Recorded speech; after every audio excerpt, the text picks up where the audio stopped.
Start with today's themes analysis. आज का सबसे पहला टॉपिक है GST council approves 2 rate slabs effective from September 22.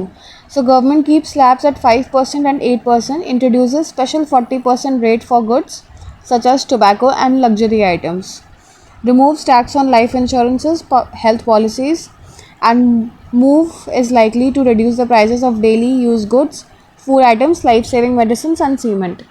अब मैं अगर बात करूँ इसके बेसिक कंटेक्स्ट की, तो जीएसटी काउंसिल ने अप्रूव किया है 2 रेट टैक्स स्लैब,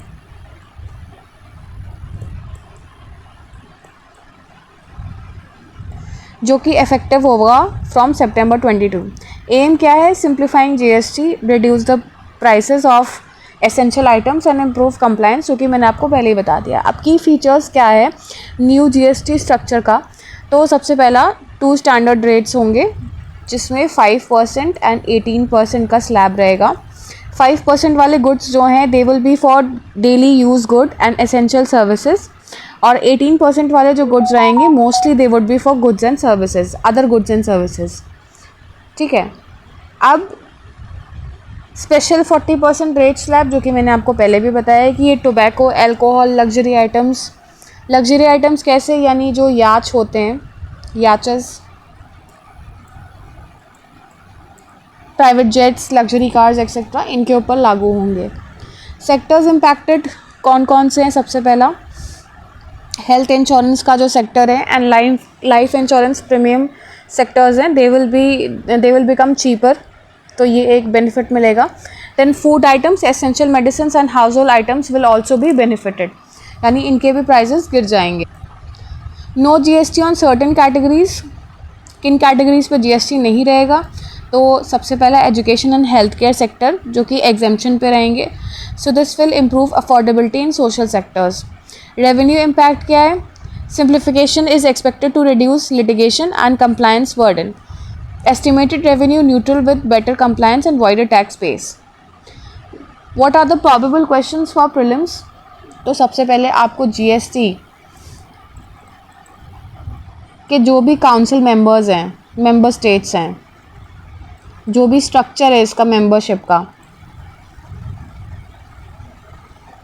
वो सब आपको देखना पड़ेगा। ये पॉलिटी में आपको चैप्टर मिल जाएगा GST council, because this is very important और इससे प्रीलिम्स में क्वेश्चंस आ सकते हैं। अब मेंस ओरिएंटेड क्वेश्चंस की अगर मैं बात करूं, तो सबसे पहला क्वेश्चन ऐसे आ सकता है, the simplification of GST into a 2 rate structure marks an important step towards improving compliance and reducing inflationary pressures, discuss. So इस पर आपका पॉइंट ऑफ व्यू रिप्रेजेंट करने को बोला जाएगा। दूसरा ऐसे आ सकता है, critically analyse the role of GST council in balancing the fiscal needs of the center and the states in the light of the recent reforms. So इस तरीके के questions आ सकते हैं। आगे चलते हैं नेक्स्ट टॉपिक पे। So नेक्स्ट टॉपिक है आपका governors must act forthwith on bills states argue in supreme court. अब ये जो बेसिक लड़ाई चल रही है, ये इसके ऊपर चल रही है कि गवर्नर्स जो हैं, जो अपोजिशन पार्टी रूल्ड स्टेट्स हैं, उनमें क्या करते हैं, specifically in waste Bengal and Tamil Nadu, उनमें क्या करते हैं कि जो बिल्स हैं that are for social welfares, उनको लेकर बैठ जाते हैं and they do not give the ascent. तो इस पे ये हो रहा है कि इस पे ये बहस इस मुद्दे पे चल रही है कि क्या गवर्नर्स के पास ये पावर है कि वो अनलिमिटेड टाइम के लिए इसे एसेंट रोक सकते हैं, विथहोल्ड कर सकते हैं, या उनके लिए ये मैंडेशन होता है कि वो काउंसिल ऑफ मिनिस्टर्स की एडवाइस पे काम करें। There are some discretionary powers also, तो इसके लिए आप गवर्नर्स का चैप्टर समझिएगा, और मैंने डिटेल्ड में कल की वीडियो में एक्सप्लेन भी किया है, तो प्लीज़ जाकर देख लीजिएगा। अब इसके बेसिक कंटेक्स्ट के बारे में मैं अगर बात करूं, तो यहाँ पर स्टेट्स हैं वेस्ट बंगाल, कर्नाटक, हिमाचल प्रदेश। उन्होंने आर्ग्यू किया है सुप्रीम कोर्ट में that governors must act forthwith without delay on bills passed by the state legislatures. Issue क्या है? Some governors sit on the bills for years, creating executive legislative conflict. What are the constitutional provisions which are involved? तो सबसे पहला article 200, जिसके बारे में बात की गई है, and that is well related to governors assent to the bill. इनमें 4 प्रोविजंस दिए हुए हैं। तो आर्टिकल 200 में कौन से 4 प्रोविजंस के बारे में बात किया कि सबसे पहला ये कि गवर्नर जो है he can give his assent. दूसरा ऐसा दिया गया है कि ही कैन विदहोल्ड एसेट। अब विदहोल्ड यूज़ किया गया, लेकिन उसमें ये नहीं बताया गया कि इंडेफिनिटली विदहोल्ड कर सकता है या नहीं। Reserve bill for president's consideration. And fourth, return the bill except money bill to the state legislatures for reconsideration. अब इशू क्या आ रहा है कि जैसे कि मैंने आपको बताया कि गवर्नर्स जो हैं वो इंडेफिनिटली लेकर विथहोल्ड करके बैठ जाते हैं बिल्स को। So the constitution does not prescribe a specific time frame, so governors delay indefinitely. Article 167 की भी बात की गई है, where chief minister's duty is to communicate decisions of the council of ministers to the governor and governor must act on the aid and advice of the council of ministers. Article 254 clause 2 की भी बात की गई है, where parliament can override a state law repugnant to the central law. तो ये पूरा scenario चल रहा है। अब इसमें बेसिक जस्ट ये है, खैर ये तो जो भी आपका डिसीजन जो भी आएगा उसके बाद ही डिसाइड हो पाएगा, and what the parliament takes course on such things. तो प्रोबेबल क्वेश्चंस आपके प्रीलिम्स में आ सकते हैं with respect to article 167, article 200, article 254, that is overriding powers of the parliament. ठीक है, तो इस तरीके के इन आर्टिकल्स पे क्वेश्चंस आ सकते हैं। अब प्रोबेबल मेंस क्वेश्चंस की अगर मैं बात करूँ तो थोड़ा सा इसमें आपको पॉइंट ऑफ व्यू रिप्रेजेंट करने को भी बोला जा सकता है। तो सबसे पहला क्वेश्चन ऐसे आ सकता है, examine the constitutional role of the governor in relation to the states legislature with reference to recent controversies of withholding the assent to the bill. See, ये recent controversies the term will not be used exactly, but ये लोग थोड़ा सा twist करके questions इस type से पूछ सकते हैं आपका point of view जानने के लिए। आगे चलते हैं नेक्स्ट टॉपिक पे। नेक्स्ट टॉपिक है आपका foreign companies halted India's project worth ₹2 lakh crore in Q1। सो यहाँ पे इसके बेसिक कंटेक्स्ट के बारे में अगर मैं बात करूँ तो इन Q1 of the financial year 2023 to 24 foreign private companies ने कुछ ऐसे प्रोजेक्ट्स हैं उनको हॉल्ट कर दिया था जिनकी वर्थ थी almost around ₹2 lakh crore. Reasons क्या थे? टैरिफ रिलेटेड अनसर्टेनिटी थी, ग्लोबल स्लो डाउन था एंड इन्वेस्टमेंट क्लाइमेट रिस्क था। So this is the highest quarterly figure since 2015 to 16। What does the data insight it shows from Center for Monitoring Indian Economy? ये basically जो data है ये reveal किया गया है from centre for monitoring Indian economy, जो short form में CMIE कहते हैं उसे।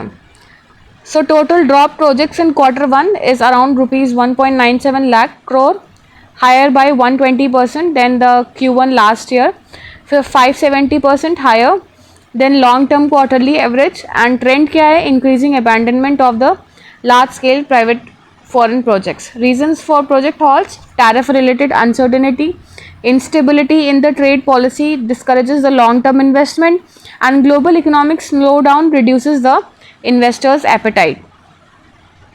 डोमेस्टिक चैलेंजेस क्या है? रेगुलेटरी हर्डल्स हैं, पॉलिसी अनप्रिडिक्टेबिलिटी है एंड मिस्ड डेडलाइंस है एंड इन्फ्लेशन अनसर्टनिटी है।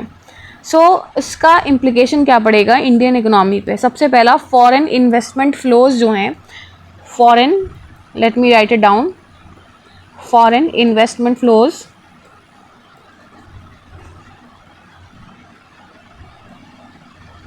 इसमें एक स्लो डाउन देखा जाएगा, डिक्लाइन देखा जाएगा। Negative impact on the employment generation. अब क्योंकि फॉरेन इन्वेस्टमेंट फ्लोज में डिक्लाइन होगा तो डेफिनेटली एम्प्लॉयमेंट जनरेशन भी इफेक्ट होगा, तो इससे एम्प्लॉयमेंट जनरेशन नहीं हो पाएगा और इंफ्रास्ट्रक्चर क्रिएशन भी नहीं हो पाएगा। This will worsen the India's ease of doing business perception, and this could affect Make in India and self-reliance goals. Risk of crowding out effect if the foreign investors retreat while domestic investment remains low. Government's role और way forward के बारे में भी बात की गई है कि क्या करना चाहिए गवर्नमेंट को। So there is a need for stable and transparent trade and tariff policy, strengthening dispute resolutions and contract enforcement, enhancing infrastructure and logistics to reduce the project costs,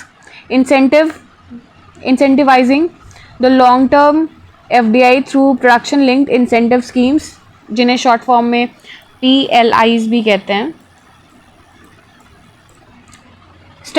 Strengthen India's position in global supply chains amidst shifting geopolitics। Probable questions की अगर मैं बात करूँ तो definitely mains related question ही आ सकते हैं।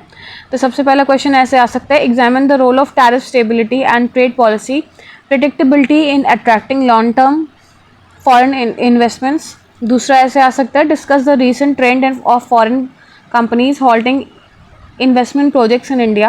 What factors contribute to such reversals and how can India ensure stable investment climate? So इस तरीके के questions जो हैं आ सकते हैं। आगे चलते हैं next topic पे।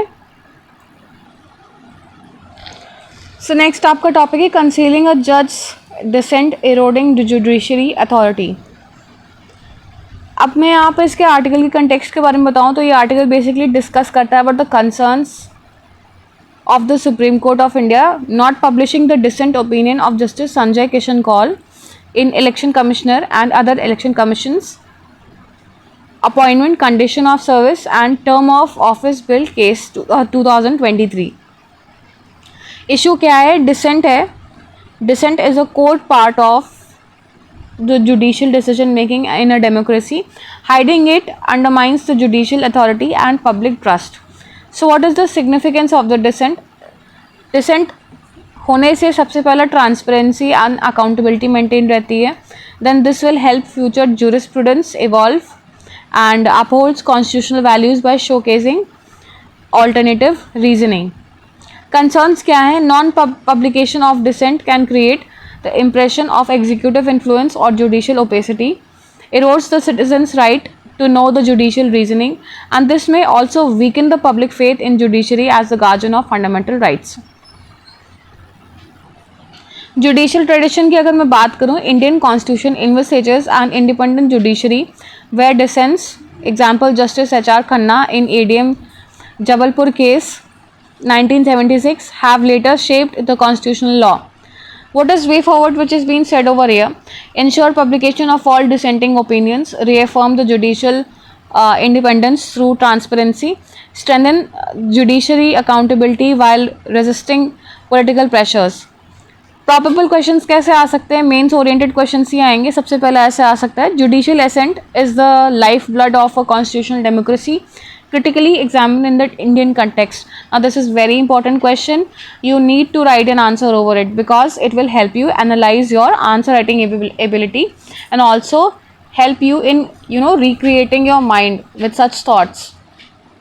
आप बार बार लिखिए, बार बार चेक करिए कि आप कहाँ पर हैं, क्या आप गलतियाँ कर रहे हैं। Are you able to match the level of UPSC or not? So please do take care कि मैं जो questions बताती हूँ उसको आप ज़रूर लिखें।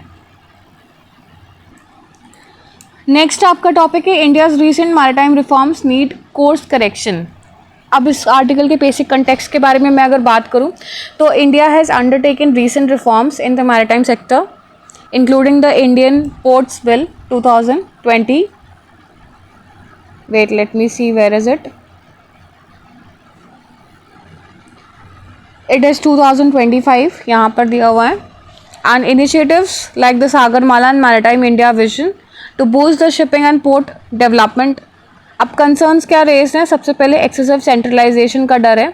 The ports bill 2025 reduces the autonomy of the state maritime boards and port authorities undermining the federalism. Ownership issues भी आ रहे हैं, where transfer of port ownership and management from states to the center could weaken the local governance and accountability. Privatization worries over dependence on private players, risk neglecting social and regional needs. Then strategic vulnerabilities की भी बात आ जाती है. Over reliance on the foreign shipping lines increases the dependence and risk to national security. So if we talk about the challenges in shipping sector, Indian fleet handles only a small share of India's external trade.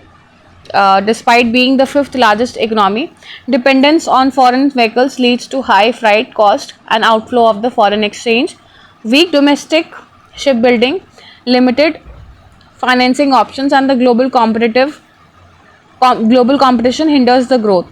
What is the way forward which they have told over here? सबसे पहले balance the center state roles, respecting the federal principles. दूसरा ऐसे बोला है, provide the incentives for domestic shipbuilding and ownership. Create financing and policy support for Indian shipping companies. Then align the reforms with India's strategic and economic interest, not just commercial ones. अब UPSC से related क्या इसमें themes important है, तो shipping, ports, trade policies ये आ जाता है। Then centre state relations आ जाता है आपका, ठीक है। Import governance specially, blue economy है आपका, मैरीटाइम सिक्योरिटी है, आत्मनिर्भर भारत है, इन शिपिंग इंडस्ट्री। तो इन टाइप की थीम्स कहीं ना कहीं को रिलेट करती है इस आर्टिकल से। तो इस पर आप रिसर्च कर लीजिएगा और नोट्स बना लीजिएगा। Note, this is just an analysis video. मैं आपके लिए न्यूज़पेपर में से एनालिसिस वीडियो लेकर आती हूँ। यहाँ पर आपको ये ध्यान देना है that you need to do some work for yourself also. Next topic is rain and repeat. Excess rain is no excuse for the damage caused by the neglect of sluices. So, the heavy rains and flooding across Andhra Pradesh and Telangana in this season underlines how extreme weather interacts with the governance. In 2024, Andhra Pradesh recorded 27% of its annual rainfall in 2 days. This August, Vizianagaram lost a 46% excess, with some parts reporting 90%. Consecutive years extreme precipitation signals a shift in the monsoon's behavior. So reservoir and barrage systems in river basins are designed to manage the seasonal inflows, but timing and intensity of the recent rains events matter. अब यहाँ पर जो देखिए, ये news तो उतनी important नहीं है, but the disaster management apparatus, this is important because ये आपका यूपीएससी में मेंस में डिज़ास्टर मैनेजमेंट में काफ़ी बार पूछा जाता है। अब उसमें भी कई बाइफर्केशन होते हैं कि डिज़ास्टर मैनेजमेंट में एनडीआरएफ का क्या रोल होता है, एनडीआरएफ से एसडीआरएफ कैसे कोऑर्डिनेट करता है, then how does SDRF prepare an administrative team, उसमें डीएम का क्या रोल होता है, किस तरीके से इन तरीके के हैज़ार्ड्स को डील करने के लिए प्रिपेयर्डनेस होनी चाहिए, and how should the meteorological reports.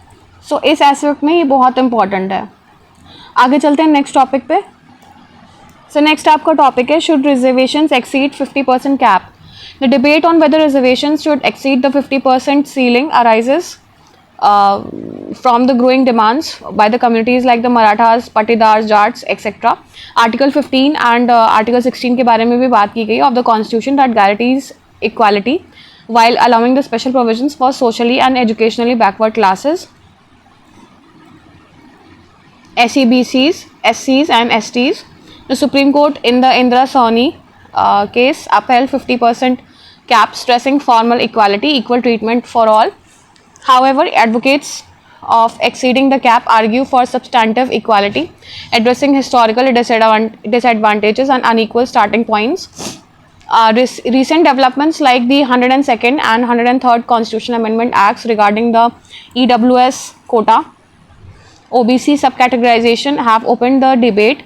Critics argue reservation benefits are concerned by the dominant subcaste, leaving the most marginalized excluded groups. Supporters contend empirical data shows SCs, STs and OBCs remain unprecedented, justifying the expansion.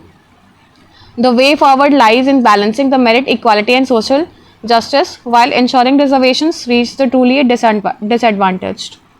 आगे चलते हैं next topic पे ना। Jaishankar meets German foreign minister, pushes for EU India FTA, that is the talks.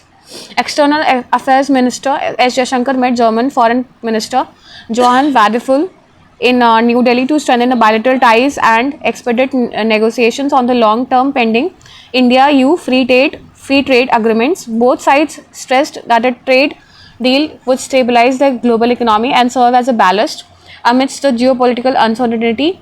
The ministers discussed challenges posed by Russia and China, reaffirming their shared concerns on global security, sanctions and trade disruptions.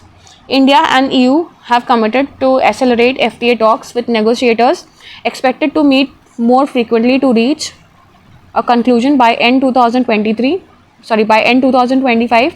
Key issues include agriculture, digital trade, intellectual property and market access. Germany emphasized that Europe must balance sanctions on Russia with continued global engagement. The visit underlines Germany's support for India's role in the Indo-Pacific and highlights the growing convergence between the New Delhi and Berlin on strengthening strategic autonomy and economic resilience. So that's all for the day. This was the last topic. Here I end my analysis. Thank you and have a nice day. I request you to like, subscribe and share my channel.